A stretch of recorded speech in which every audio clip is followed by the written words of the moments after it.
ఎంతసేపు అయింది వచ్చి? ఎంతసేపు అంటే ఏం చెప్పాలి, నేనొచ్చిన తర్వాత తీవ్రంగా ఆలోచిస్తూనే ఉన్నావు. సారీ అర్జున్, గమనించలేదు. గమనించకపోవడం వల్ల వచ్చిన నష్టం ఏం లేదులే. నువ్వు ఆలోచించకపోతే ఏదో తీవ్ర నష్టం జరిగేటట్టుగా ఉంది. అర్జున్ ప్లీజ్, పరాచకాలొద్దు. అయ్యో, పరాచకాలు ఆడాలని నాకుండదు. శిశిర విషయంలో నువ్వు తీసుకునే నిర్ణయాలు గమనించాక నాకు నవ్వాలో ఏడవాలో అర్థం కావట్లేదు. అందుకే ఎక్కువ ప్రిఫరెన్సు నవ్వడానికే ఇస్తున్నాను. అది నీకు నవ్వులాటలా ఉంటుంది అంతే. అర్జున్ ఇప్పుడు ఏమంటావు? ఏం వద్దు అంటున్నాను. అంటే ఈ పూజలు, ఈ హోమాలు ఇవేమీ వద్దు. అనవసరంగా ఇబ్బంది పడతావు. పూజ మొదలు పెడితే చాలు ఏదో ఒక రాద్ధాంతం అవుతుంది, ఏదో ఒక సమస్య చుట్టుముడుతుంది. నువ్వే ఫేస్ చేయాల్సి వస్తుంది కదా. ఆ సమస్యలు రాకుండా ఉండాలనే కదా ఈ పూజలన్నీను. ఈ పూజ జరిపించడం వల్ల శిశిరకి లాభం చేకూరుతుందో లేదో నాకు తెలీదు, గాని నీకు మాత్రం సమస్యలొస్తాయి. సఫర్ అయ్యేది నువ్వు. శిశిర సఫర్ అవ్వకూడదని నువ్వు పూజ చెయ్యాలి అంటావు. నేను నువ్వు సఫర్ అవ్వకూడదని పూజ చెయ్యొద్దు అంటున్నాను. శిశిర విషయంలో నీ స్టాండ్ ఏంటనేది నాకు చాలా క్లారిటీ ఉంది. ఇది కాకుండా వేరే ఏమైనా ఉంటే చెప్పర్జున్, కానీ ఇదే సరైన టైం. ఆ తర్వాత తనకి ఇబ్బంది అవుతుంది. సమస్యలు పెరగక ముందే, తన మీద ఎలాంటి దోషాలు పనిచేయక ముందే ఈ పూజ జరిపించాలి. మొన్నటికి మొన్న ఎవరో చేతబడి చేయాలని చూశారు. ఆ తర్వాత తనంతట తానే మొత్తం చెడగొట్టుకుంది. అసలు ఆ చేతబడి మ్యాటర్ వింటేనే నాకు ఆశ్చర్యం వేసింది. ఇంట్లో ఉన్న ఆ నందిని దీపాలని బయట గెంటకుండా మళ్ళీ వెనక్కెందుకు తీసుకొచ్చావు? అది శిశిర ఇష్టం. నందిని నీకెలా చెల్లెలో ఆదికి అలాగే చెల్లెలు, నాకెలా మరదలు శిశిరకి అలాగే మరదలు. నాకన్నా నీకన్నా నందిని ఆదికి స్పెషల్. శిశిరకి నందినికి మధ్య ఉండే క్లోజ్ రిలేషన్షిప్ వేరు. అందుకే శిశిర ఏ నిర్ణయం తీసుకున్నా నేను దానికి ఒప్పుకున్నాను. కానీ అదంతా రాక్షస జాతి, పిశాచాల సంతతి. వాళ్ళకి చెడు చేయాలన్న ఆలోచన తప్ప ఇంకేమీ ఉండవు. అది శిశిర గ్రహించాలి, గమనించుకోవాలి. నా కళ్ళ పడితే నేనే దూరం పెడతాను. నాకు సమస్య అనిపిస్తే ప్రశ్నిస్తాను. కానీ కొన్ని స్టాండ్ శిశిర తీసుకోవాలి. నేను దానికి చెప్పలేను కదా. మళ్ళీ ఈ సానుభూతి ఒకటి.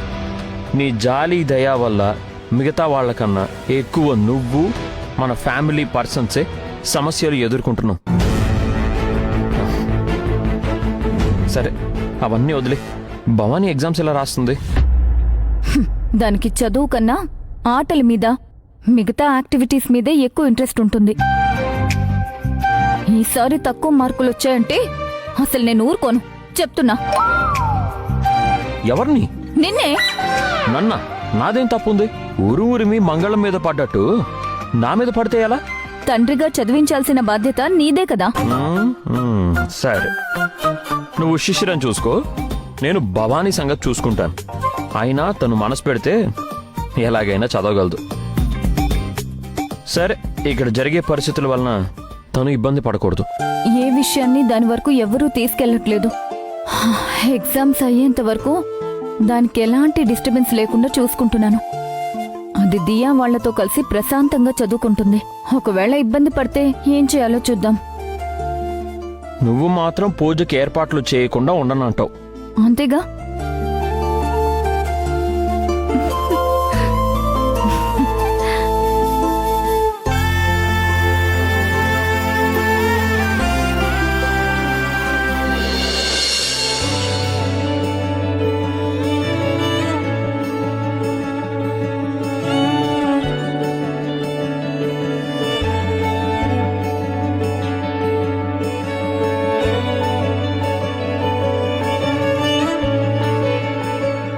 నందిని, నందిని,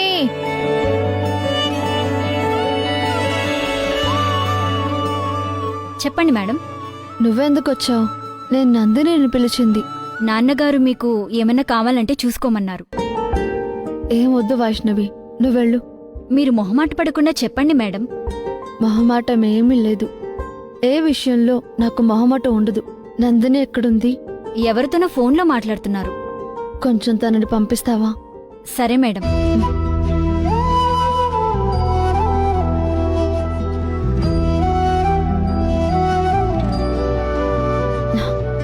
అబ్బా,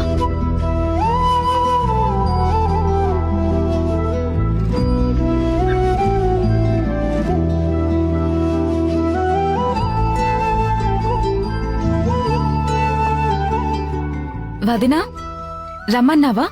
ఆ బిజీగా ఉన్నావా? అయ్యో అదేం లేదు వదినా, నేనిక్కడ నీకోసమే ఉంది.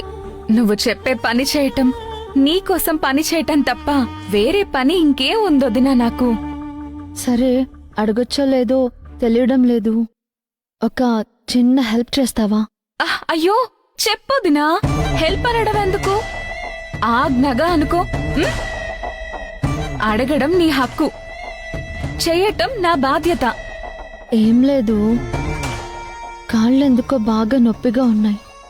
కొంచెం కాళ్ళు పడతావని.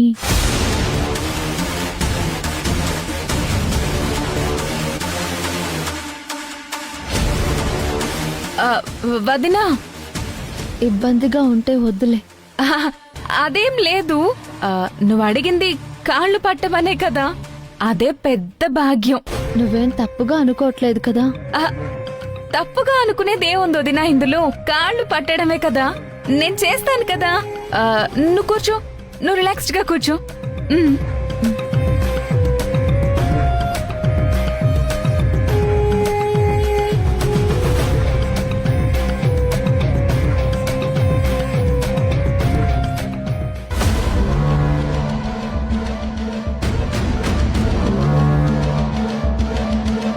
ఛీ, పోయి పోయి దీని కాళ్ళు పట్టాల్సి వస్తుంది. ఏం కర్మరా దేవుడా.